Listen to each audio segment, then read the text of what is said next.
Agradezco mucho la invitación del doctor Colón y el Grupo de Endocrinología Ginecológica. Mi declaración de intereses: soy miembro institucional de la Fundación, profesor de la Universidad Javeriana y miembro de la Sociedad de Medicina Materno-Fetal Americana y de la Asociación Bogotana de Perinatología. No recibo ningún estipendio, patrocinio de ninguno de los patrocinadores del evento. De acuerdo con la última guía de la Asociación Americana de Diabetes, pues seguimos definiendo a la diabetes estacional como aquella diagnosticada en el segundo o tercer trimestre del embarazo que no era claramente diabetes manifiesta antes de la gestación. Esto pues nos genera una cierta limitación conceptual en relación a un grupo muy grande de pacientes que estamos viendo con frecuencia cada vez mayor, y son todas esas pacientes que vienen con antecedentes de síndrome metabólico, las pacientes con sobrepeso, incluso las mismas pacientes que vienen con intolerancia a los carbohidratos en cualquiera de las clasificaciones que no comprometen el embarazo. Tenemos una guía que terminó en el 2015, se publicó en el 2016, todavía sigue vigente. Muchos de los aspectos de la guía realmente no ameritan una actualización drástica. El grupo que trabajó fue un grupo multidisciplinario de la Universidad del Valle, la Universidad de Antioquia, la Universidad del Rosario, el Instituto de Evaluación de Tecnologías en Salud y el Ministerio siendo el patrocinador, de tal manera que algunos apartes vale la pena presentarlos como parte de esa estrategia recomendable de hacer la difusión de la guía de práctica. Este pareciera ser pues que es nuestra hoja de ruta en términos de la diabetes gestacional, y es el trastorno de los carbohidratos que se diagnostica o se reconoce por primera vez durante la gestación. Tiene una doble connotación desde el punto de vista de su comportamiento clínico, así como desde el punto de vista de sus desenlaces, dado que la madre y el feto del neonato están involucrados en esa compleja cadena de eventos fisiopatológicos que van a tener resonancia sobre el estado de salud en el corto y en el largo plazo, tanto para la mamá como para el recién nacido, el infante, y de acuerdo con algunas cohortes en el adulto vamos a tener todavía la resonancia de todos esos eventos que sucedieron en la vida perinatal en relación con el trastorno en el metabolismo de los carbohidratos. La diabetes gestacional está en la mitad de ese escenario, donde de una manera transgeneracional vamos perpetuando una condición que, como hemos visto ya en algunas de las diapositivas sobre la carga de enfermedad y el futuro de los números de los pacientes diabéticos alrededor del mundo, hace pensar que vamos a tener que pensar mucho en relación con esto. Algo sobre los criterios de diagnóstico. En nuestra guía de práctica utilizamos el modelo de un solo paso del Grupo Internacional de Estudio para la Diabetes Gestacional, y pues estos son los criterios: una toma de 75 gramos de glucosa con una medición en ayunas a la hora y a las 2 horas, y estos criterios, si uno está presente, técnicamente tenemos una diabetes gestacional diagnosticada. El grupo de la Asociación Americana de Diabetes contempla también lo que tradicionalmente habíamos hecho, que era el test de O'Sullivan, que era dar una carga de 50 gramos de glucosa en cualquier momento del día, no requería ayuno, entre las semanas 24 y 28, y de acuerdo con el umbral que se defina, modificaría un poco la sensibilidad y la especificidad de la prueba en términos de capacidad de diagnosticarse. Si era positiva con cualquiera de los umbrales definidos, pasaba a una carga de 100 gramos con 4 tomas, 3 horas, y si 2 de las tomas, de acuerdo con los criterios de Carpenter y Coustan, eran positivos, pues íbamos a tener un diagnóstico de una diabetes gestacional. El modelo de un solo paso pues es un modelo mucho más fácil de implementar, tiene menos pérdida de pacientes, aumenta la frecuencia de diabetes gestacional y de cierta manera pues todavía hay una discusión alrededor de la pertinencia de uno sobre el otro en algunos escenarios académicos, pero lo cierto es que al menos acá en Colombia se tomó la decisión de hacer la valoración del criterio en un solo paso. Todavía vemos algunas pruebas de O'Sullivan, en algunas curvas de 100, pero en términos generales ha caminado razonablemente bien en nuestro imaginario clínico la realización de la prueba de un solo paso. En cuanto al manejo integral, pues que es la invitación que hace el doctor Colón en relación con esto, yo creo que son 4 los elementos fundamentales de ese manejo integral en los cuales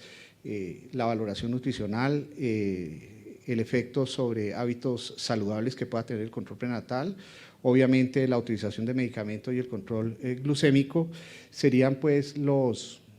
aspectos muy relevantes para tener en cuenta en esa integralidad del manejo hacia donde todos queremos caminar.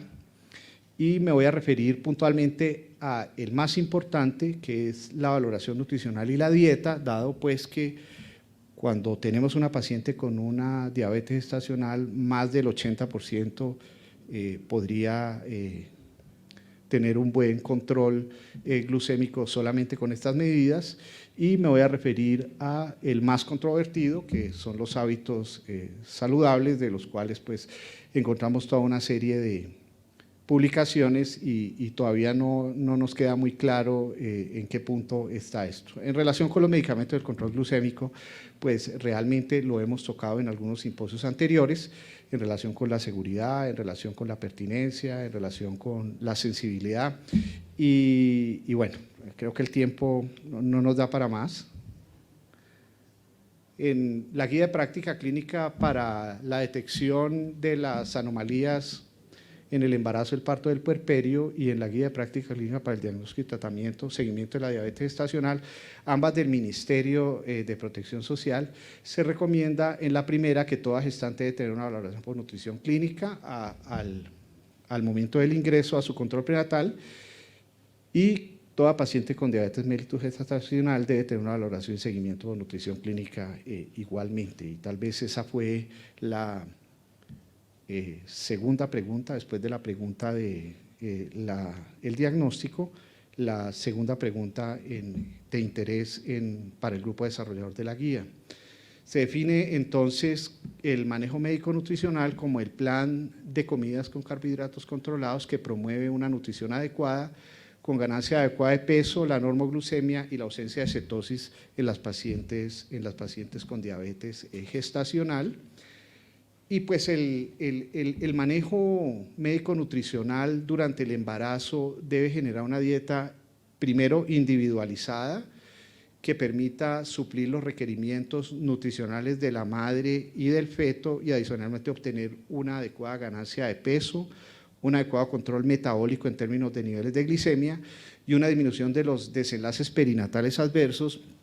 Y aquí hay una cosa interesante, y es que encuentra uno infinidad de artículos que se enfocan sobre el control de los niveles de glicemia preprandial, postprandial, de la hemoglobina glicosilada, y no encuentra uno tantos artículos orientados a la valoración de la estrategia en términos de desenlaces clínicos. La guía de práctica intentamos hacer una aproximación hacia los desenlaces clínicos. Obviamente el control de los niveles de glicemia termina siendo subsidiario de los desenlaces clínicos, pero hay una cierta divergencia en nuestro modelo actual de control, que muy seguramente hacia el futuro dejará solucionar en la medida en que tengamos más lecturas o una lectura más completa de qué es lo que sucede metabólicamente con las pacientes embarazadas durante el día. Pero podríamos decir entonces que el manejo médico nutricional va más allá de la prescripción de un tipo de dieta específico y debe incluir esta estrategia la valoración de la paciente, la determinación del entorno social, económico y cultural, sus costumbres alimentarias, haciendo una prescripción individualizada que establece un plan de seguimiento nutricional y clínico donde se van a efectuar los respectivos ajustes, donde se va a ordenar un monitoreo glucémico de acuerdo con la evolución y se va a determinar el uso o no de medicamentos antidiabéticos. Es decir, el manejo médico nutricional lo hemos percibido como la valoración por nutrición y se nos va la paciente y vuelve, y la valoración por nutrición es como una cosa ajena en términos generales en nuestro control prenatal y como un paso que hay que dar sobre el cual no profundizamos mucho, pero la percepción que tenemos es un poco más amplia y debe incluir todo esto, más aún cuando tenemos un país donde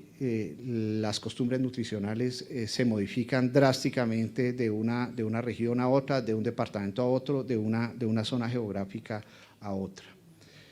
De tal manera que sobre este tema del manejo médico nutricional se hicieron algunas recomendaciones que vale la pena mencionar, que se recomienda realizar una estrategia terapéutica que incluya tratamiento médico nutricional a todas las pacientes que sean diagnosticadas como diabéticas gestacionales, como primera medida para la prevención de la hipertensión gestacional, la macrosomía y el recién nacido grande para la edad gestacional. Y esta es la primera cosa interesante que surge, y es que la guía está orientada a los desenlaces clínicos importantes en el embarazo. Se hizo una pesquisa y sobre estos realmente tiene un efecto importante el manejo médico nutricional. Estamos alrededor del 3.5% de recién nacidos vivos con peso de 4.000 gramos o más. El porcentaje ha venido bajando en los últimos 20 años de una manera importante, pero todavía para 550.000 nacimientos, el 3.5% de niños con macrosomía es realmente un número muy grande. Entonces, la segunda recomendación es que la prescripción del tipo de intervención nutricional, el seguimiento, el cumplimiento de la dieta sean realizadas por una profesional en nutrición. Es decir, el grupo de manejo debe contar con una nutricionista que idealmente debe tener experiencia en el manejo de los pacientes diabéticos, idealmente debe tener experiencia en el manejo de la paciente embarazada. Se sugiere entonces que el primer seguimiento del cumplimiento de la dieta realizado por el profesional en nutrición se haga a la semana de la primera consulta y de acuerdo a las condiciones particulares de la paciente se definirá la periodicidad de los controles posteriores sin sobrepasar un lapso de 4 semanas entre ellos. Y aquí entra de manera relevante a generar el cambio, la conformación de grupos o la integración de nuestras pacientes en grupos de cuidado especial que sean capaces desde el punto de vista institucional, desde el punto de vista operativo, desde el punto de vista profesional, desde el punto de vista de grupo, ser capaces de asumir la responsabilidad que nos está generando estas recomendaciones. Pareciera de perogrullo, pero encuentra uno en las historias de las pacientes embarazadas que no hay valoración del índice de masa corporal. No hay nada que hacer. Es un punto de buena práctica. Se audita en las historias el índice de masa corporal, pues cómo se calcula, y la interpretación se hace de acuerdo con la clasificación que todos conocemos de la Academia Nacional de Ciencias, exactamente así. En todas las pacientes debe hacerse una valoración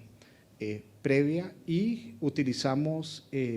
la tabla de este grupo chileno porque no tenemos una tabla ajustada a nuestra población y debemos hacer la valoración del índice de masa corporal, debemos hacer el seguimiento del cambio del índice de masa corporal y debemos hacer la clasificación del índice de masa corporal para todas las pacientes en todas las edades gestacionales. De igual forma, se considera que la prescripción de la dieta debe tener en cuenta el trimestre del embarazo, obviamente, el estado nutricional de base de la paciente, el nivel de actividad física y las comorbilidades. Y aquí tenemos que es un punto de buena práctica la determinación de requerimiento energético estimado para mujeres gestantes. Ya había sido definido sobre el requerimiento energético estimado para pacientes no embarazadas. En el primer trimestre no se aumenta no se hace ninguna modificación, en el segundo trimestre se aumentan 340 calorías, en el tercer trimestre 452. La fórmula, peleamos un poquito contra la fórmula y aquí empezamos a sentirnos un poco incómodos en relación a cómo es el cálculo de esto. Realmente Internet nos hace la vida fácil. Entonces hay algunas calculadoras para esto. En este ejemplo, una paciente de 35 años que se encuentra en el segundo trimestre, que tiene unos 60 de estatura, pesa 75 kilos, y hay una clasificación de su actividad física en 4 categorías. Que tiene una baja actividad física, pues esos van a ser los requerimientos estimados, y con eso ya tenemos de manera formal una aproximación a este punto de buena práctica. Se recomienda un programa de terapia nutricional médica individualizada que sea necesario para lograr objetivos del tratamiento proporcionado por una nutricionista, dietista registrada, preferiblemente uno que tenga conocimiento y experiencia integral en el cuidado de diabetes, para todas las personas con diabetes tipo 1, tipo 2, prediabetes y diabetes gestacional. Y esta es la recomendación textual del documento de la Asociación Americana de Diabetes de enero de este año, del 2023. De tal manera que seguimos en la norma y en la recomendación en nuestra guía de práctica en relación con este aspecto del manejo de nuestra diabética gestacional desde el punto de vista nutricional. Los propósitos de la estrategia entonces serán evaluar si la gestante realiza restricciones calóricas severas y prevenirlas. Por alguna razón, una vez la paciente se embaraza, en su imaginario el peso empieza a ser una cosa importante y muchas empiezan a hacer unas manipulaciones importantes sobre sus dietas, manipulaciones que no son o que no están claramente validadas desde el punto de vista clínico, empiezan a tomar suplementos hiperproteicos, suspenden una cosa, suspenden la otra. Bueno, si bien es cierto que el embarazo exige unas restricciones sobre algunos grupos o sobre algunos alimentos, especialmente al inicio del control prenatal, son contados. Eso no, la dieta de la paciente debe ser muy similar a su dieta convencional, monitorizada por la persona que hace la primera evaluación y reajustada o ajustada por ella. El plan alimentario pues debe ser individualizado de acuerdo con el contexto sociocultural, la disponibilidad y el acceso a los alimentos obviamente, ¿sí? Evaluar los hábitos alimentarios y preferencias, rechazos de cada una de las pacientes en relación con eso y determinar la frecuencia del consumo de grupos de alimentos y porciones de alimentos por día o por semana. Estos serían los propósitos de esa valoración inicial, y para esto requeriríamos que, para garantizar que la paciente con diagnóstico de diabetes gestacional reciba el tratamiento médico nutricional adecuado, debemos tener la disponibilidad desde el punto de vista estructural en el programa, los centros médicos donde se provea la atención y el seguimiento de la gestante, el personal capacitado para realizar el diagnóstico del manejo integral. Específicamente se requiere profesionales en nutrición y en dietética, y la disponibilidad de elementos requeridos para el seguimiento del monitoreo metabólico. En cuanto a la segunda dimensión a tener en cuenta en relación con este manejo integral de la paciente con diabetes gestacional, los hábitos saludables, la pregunta que se hizo en la guía de práctica clínica era: en mujeres con diagnóstico de diabetes gestacional, ¿se debe prescribir el ejercicio para prevenir la presentación de desenlaces perinatales adversos? Y encontramos que existe una gran cantidad de información en relación con el ejercicio para la prevención de la diabetes gestacional en esas pacientes que tienen algún riesgo, especialmente las pacientes con sobrepeso, con síndrome metabólico, pero no se encuentran muchos artículos con pacientes con diabetes gestacional que hacen ejercicio en términos de los desenlaces perinatales adversos. De cualquier manera, las guías de ADA y NICE recomiendan que las mujeres embarazadas con diabetes mellitus gestacional que no tengan contraindicaciones médicas deben realizar caminatas rápidas de al menos 20 minutos al día o ejercicio moderado de 30 minutos la mayoría de los días de la semana como parte del tratamiento de la diabetes mellitus gestacional. Esta sería una recomendación específica en términos de la condición y en términos de qué es lo que deberíamos recomendar en nuestra paciente. Sin embargo, cuando hicimos la revisión sistemática de la literatura, nosotros encontramos 4 o 5 artículos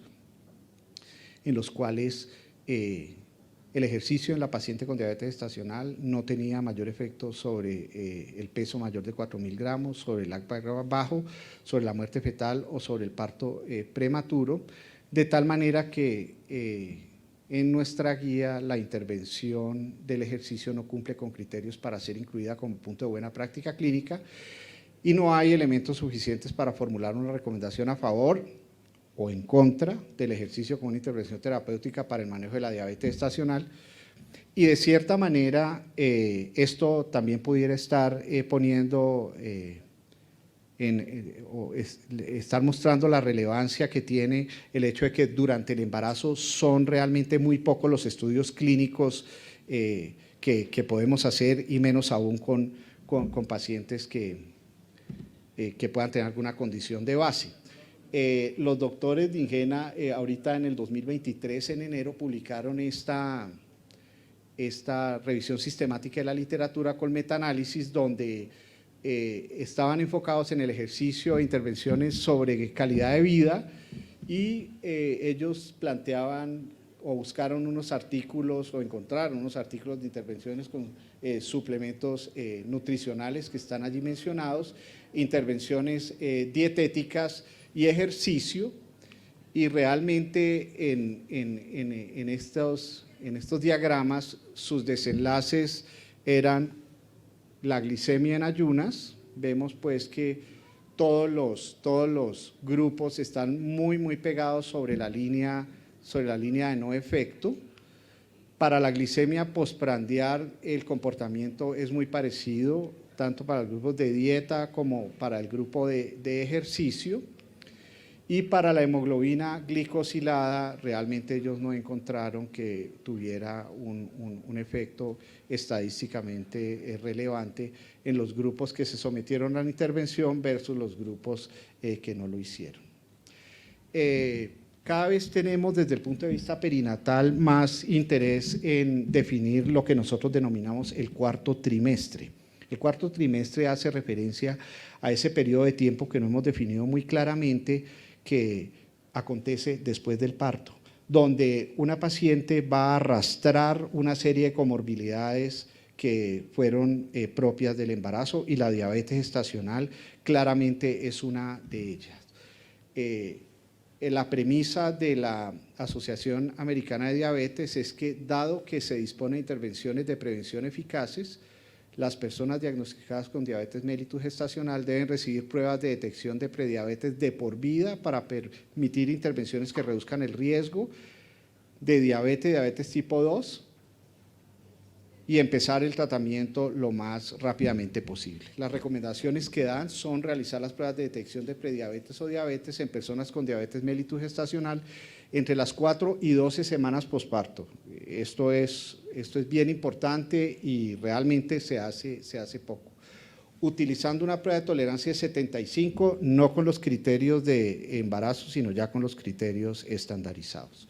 Las personas con antecedentes de diabetes mellitus gestacional deben someterse a pruebas de detección de por vida para detectar el desarrollo de diabetes o prediabetes al menos cada 3 años. Las personas con antecedentes de diabetes mellitus gestacional que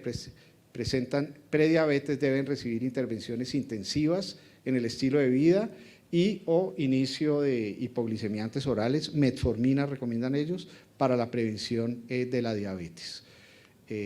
Agradezco mucho la atención, le agradezco mucho al doctor Colón. Y bueno.